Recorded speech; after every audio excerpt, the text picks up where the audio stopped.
Deadpool and the wolverine എന്ന cinema ഇന്നലെയാണ് കണ്ടത്. പക്ഷെ കണ്ടപ്പോൾ ഈ സിനിമയെക്കുറിച്ച് സംസാരിക്കാൻ എനിക്ക് കുറച്ച് കാര്യങ്ങളുണ്ട്.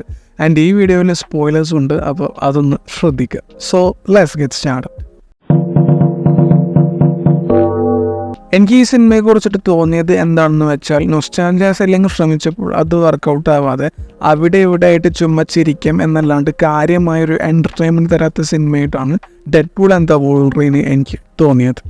ഡെഡ്പൂളിൻ്റെ ഹ്യൂമറും സർക്കാസ്റ്റിക് ആയിട്ടുള്ള ചില സംഭവങ്ങൾ തുടക്കത്തിലൊക്കെ നല്ല രസമായിരുന്നു. പക്ഷേ അതിലും വേറൊരു ഇഷ്യൂ ഉണ്ട്, അത് ഞാൻ അടുത്ത പോയിന്റിൽ പറയാം. ഈവൻ സിനിമ ഒരു പോയിന്റ് കഴിഞ്ഞപ്പോഴും എനിക്ക് വലിയ ഇൻട്രസ്റ്റിംഗ് ആയിട്ട് തോന്നിയില്ലെങ്കിലും ഇടയ്ക്കുള്ള ഡെഡ്പൂളിൻ്റെ കോമഡി പാർട്ട് തന്നെയാണ് തുടർന്നുള്ള ഭാഗങ്ങളിൽ എന്തെങ്കിലുമായിട്ട് തോന്നിയ ഒരു ഫാക്ടർ. ഞാൻ നേരത്തെ പറഞ്ഞ പോലെ ഡെഡ്പൂൾ സർക്കാസ്റ്റിക് ആണ്, MCUവിനെ കളിയാക്കും, ആ യൂണിവേഴ്സിലുള്ള എല്ലാത്തിനും കളിയാക്കും. ഡെഡ്പൂൾ അങ്ങനെയാണ്. പക്ഷേ എന്ന് വെച്ച് ലോഗൻ പോലെയുള്ള ഒരു നല്ല എക്സ്മെൻ ഓർ വോൾവറിൻ ഫെയർവെൽ വന്ന സിനിമയുടെ അത്രയും ഇമോഷണലായിട്ട് നിൽക്കുന്ന ഫൈനൽ ആക്ടൊക്കെ എടുത്തിട്ട് അതിനെ ഇങ്ങനെ മോക്ക് ചെയ്യുന്നത് എനിക്ക് അത്ര ഫണ്ണി ആയിട്ട് തോന്നിയില്ല.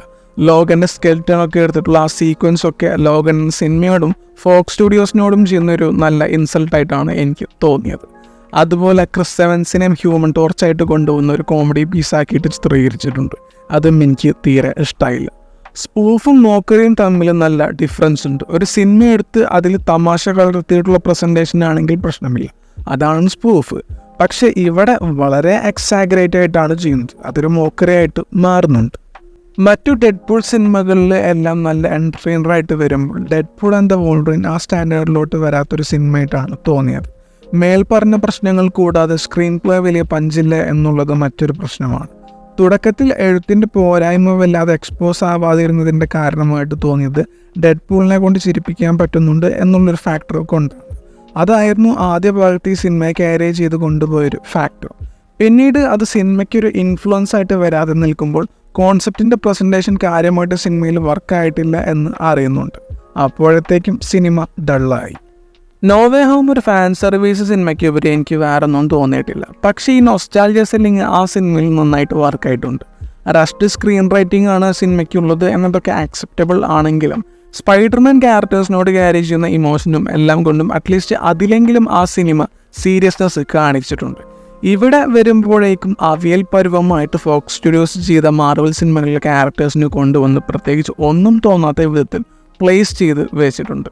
എലക്ട്ര എന്ന സിനിമ മോശമായതുകൊണ്ട് ഇതിലും എലക്ട്രയ്ക്ക് കാര്യമായിട്ട് ഒന്നുമില്ല എന്നുള്ളത് കൊണ്ട് എനിക്ക് സ്പെഷ്യലി ആ ക്യാരക്ടറിൻ്റെ കാര്യത്തിൽ ഒന്നും തോന്നിയിട്ടില്ല. പക്ഷേ ഈ സിനിമയിൽ ഒരു ക്യാമിയോക്ക് മാത്രം MCU മൊമെൻ്റ് കിട്ടി എന്ന് തോന്നിയത് വെസ്ലി സ്നൈപ്സിൻ്റെ ബ്ലേഡിനാണ്. ആ ക്യാരക്ടറിൻ്റെ വൈബ് എനിക്ക് അവിടെ തോന്നിയിരുന്നു. ആ ഒരൊറ്റ കാര്യത്തിൽ മാത്രം ഞാൻ സാറ്റിസ്ഫൈഡ് ആണ്. ഡെഡ്പൂൾ ആൻഡ് ദ വോൾവറിൻ എനിക്കൊരു ബിലോ ആവറേജ് സിനിമ മാത്രമായിട്ടാണ് തോന്നിയത്. ആൻഡ് ഈ സിനിമയെക്കുറിച്ചിട്ടുള്ള നിങ്ങളുടെ ഒപ്പീനിയൻ കമൻറ്റ് സെക്ഷനിൽ പറയുക. മറ്റൊരു വീഡിയോ ആയിട്ട് പിന്നെ വരാം. Bye guys.